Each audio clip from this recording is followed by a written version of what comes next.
In 1857, Samuel Clemens, an American writer, booked a passage on a steamboat from Cincinnati to New Orleans. He persuaded the boat captain to take him as an apprentice. One day, Sam Clemens heard a great commotion on the deck and a lot of shouting. The boat has cruised into a very shallow water of the great Mississippi River, and the sailors were throwing a big lead weight tied to a rope into the water and calling out the depth. At that time, sailors used old-fashioned words for some of the numbers. For example, instead of 2, they would say Twain. So when the depth was 2 fathoms, they will call out as by the mark Twain. Sam Clemens was fascinated by these words and adopted the cry of a Leadsman as his pen name. Later, Sam Clemens published his famous book, The Life on the Mississippi, under this specific pen name, Mark Twain, and the rest is history. Earliest known recorded depth observation goes back to about 19th century BC to ancient Egypt. Hieroglyphs in the tomb wall show that the ancient mariners are using slender poles to measure the depth of the Nile River. The first written account and the mapped recording of the sounding was found thousands of years after that, where Greek historian Herodotus writes about a sounding of 66 feet in the mouth of Nile River Delta. The New Testament recounts the travel of Paul from Jerusalem to Rome in 59 AD, where he shipwrecked near Malta. Soundings were taken to find the best possible route, and the story is documented in the book of Acts, chapter 27.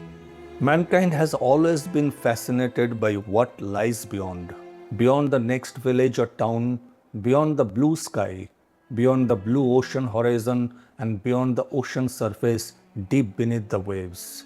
With unrelenting quest for knowledge for what lies beneath the waves, today mankind has proven that no sea is too deep. Early hydrographic surveys consisted of depths measured by sounding pole and handed line, with positions determined by 3-point sextant fixed to a reference point. Lead lines were ropes or lines with depth markings and lead weights attached, and these lines were lowered and read manually in a labor-intensive and time-consuming process. Traditionally, these lead line marks were at every second or third marks, like 2, 3, 5, 7, 10. The leadsman will call out the depth as marked on the line. If the depth was at the mark, he would call out by the mark followed by the number. And if the depth was between the marks, he will call out an approximate by the deep followed by the number. So thus, by the mark Twain, by the mark 5, as there is no mark for the 6 fathoms, they would often call out by the deep 6. The modern day expression of deep 6, which means intentionally destroying an evidence, came from this ancient lead line call. Isn't that fascinating?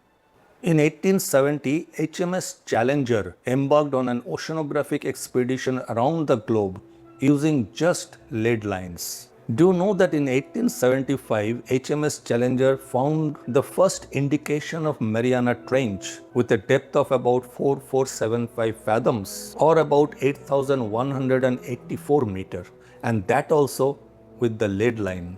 In 1802, the Staffordshire clockmaker Edward Massey patented a brass device he referred to as a sounding machine. It consisted of a rotor which, when descending to the seabed, turned a perpetual screw connected to the 2 numbered dials. One dial recorded intervals from 0 to 10 fathoms and the other from 0 to 150 fathoms. In 1870, Sir William Thomson, later Lord Kelvin, developed a new piano wire system. This operated on the same principle as the lead and line sounding.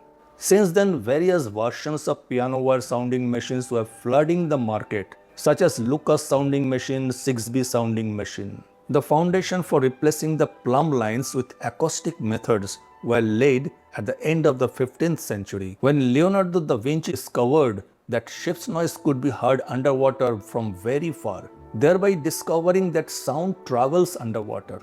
But the realization of using sound to measure depth came much later.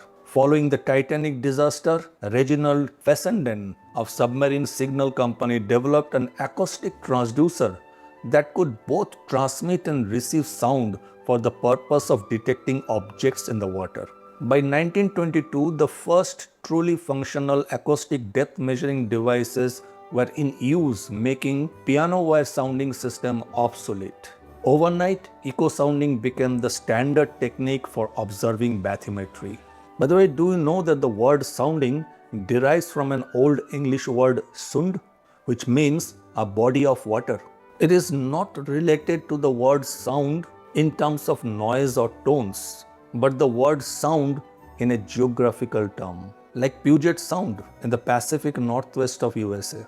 In geography, a sound is a smaller body of water connected to a larger body of water like ocean or sea. Today, we not only use sound in multiple ways, we also use new technologies like light and electromagnetic waves to measure depth. Aeroplane-mounted LiDAR system, satellites operating in multi-spectral bands, safely and accurately measure ocean depths.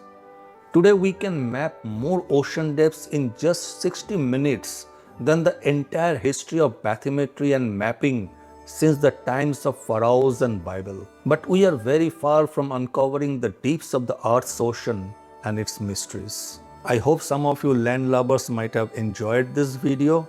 If you did, drop your anchor and wave at me. Be curious and safe sailing.